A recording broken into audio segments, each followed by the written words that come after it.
শুরু করে দিচ্ছি মহান আল্লাহ পাকের নামে, যিনি পরম করুণাময় এবং অত্যন্ত দয়ালু।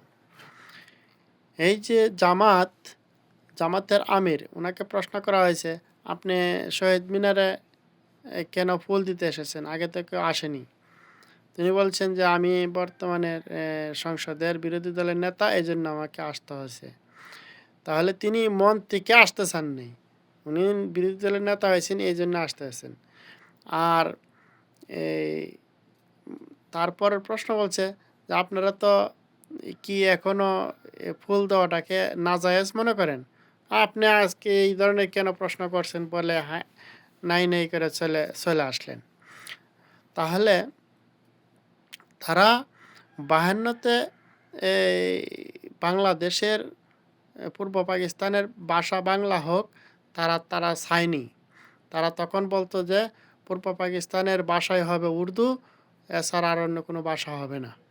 তো এই ভাষার জন্য আমাদের শহীদরা শহীদ হয়েছেন, অনেক মানুষ রক্ত দিয়েছেন।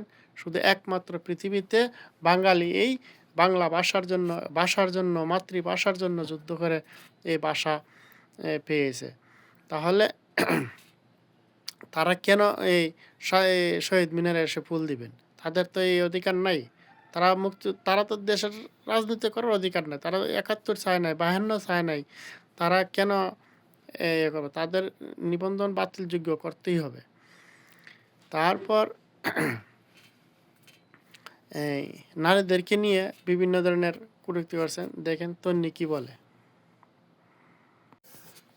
এবং এই যে উনি বিরোধী দলের নেতা হয়েছেন, সেটা হচ্ছে একটা মেটিকুলাসের নির্বাচন এটা হচ্ছে মেটিকুলাসের নির্বাচন।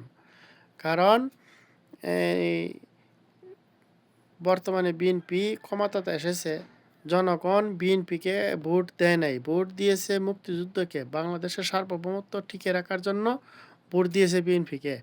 কারণ এমন একটা পরিস্থিতি সৃষ্টি হয়েছিল যে বাংলাদেশ বিরোধী শক্তিদের কাছে ক্ষমতা চলে যাওয়ার সম্ভাবনা ছিল। এই জন্য তারা বাংলাদেশের মানুষ বিএনপিকে ভোট দিতে বাধ্য হয়েছে, নাকে রুমাল লাগিয়ে বিএনপিকে ভোট দিয়েছে।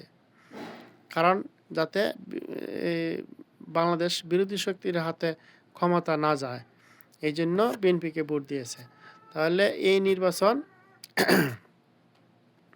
মুক্তিযুদ্ধকে আর নারীকে যারা এই ধরনের কটূক্তি করতে পারে, তারা কি করে ক্ষমতায় আসে? আসার তো কোনো কল্পনাই করা যায় না। সাধারণত কখনো ফুল দিতে আসে না শহীদদের, এবার আপনারা কি মনে করে এলেন? এবার রাষ্ট্রীয় আচার হিসাবে এটা আমার দায়িত্ব, বিরোধী দলীয় নেতা হিসেবে এখানে আসতে হবে আমার সঙ্গীদেরকে নিয়ে, তাই আমি এসেছি। এখনো কি জামাত এটা নাজায়েজ মনে করে? আপনি এই প্রশ্ন কেন আজকে করছেন? এই ধরনের একটা পবিত্র মুহূর্তে এই ধরনের প্রশ্ন না করাই ভালো।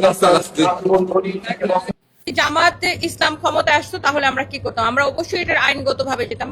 আমরা হাইকোর্টে এখন আমরা রিট করব, আগেও আমরা রিট করতাম, এবং অবশ্যই আমরা সকল শ্রেণী পেশার নারীরা রাস্তায় নেমে আসতাম। এবং জামাত ইসলাম কখনোই এই দেশে ক্ষমতায় আসতো না এবং ভবিষ্যতে আসবে না, কারণ এই দেশের নারীরা মেনে নিবে না এবং আসতে দিবে না। যেখানে এই দেশে হচ্ছে যে নারীর সংখ্যা বেশি, আপনি হয়তো জেনে থাকবেন, সেখানে এই দেশের নারীরা, যারা নারীদের কর্মঘণ্টা নির্ধারণ করতে চায়, যারা নারীদেরকে সম্মান দিতে চায় না, সেই দলকে এই দেশের নারীরা কখনোই ক্ষমতায় নিয়ে আসবে।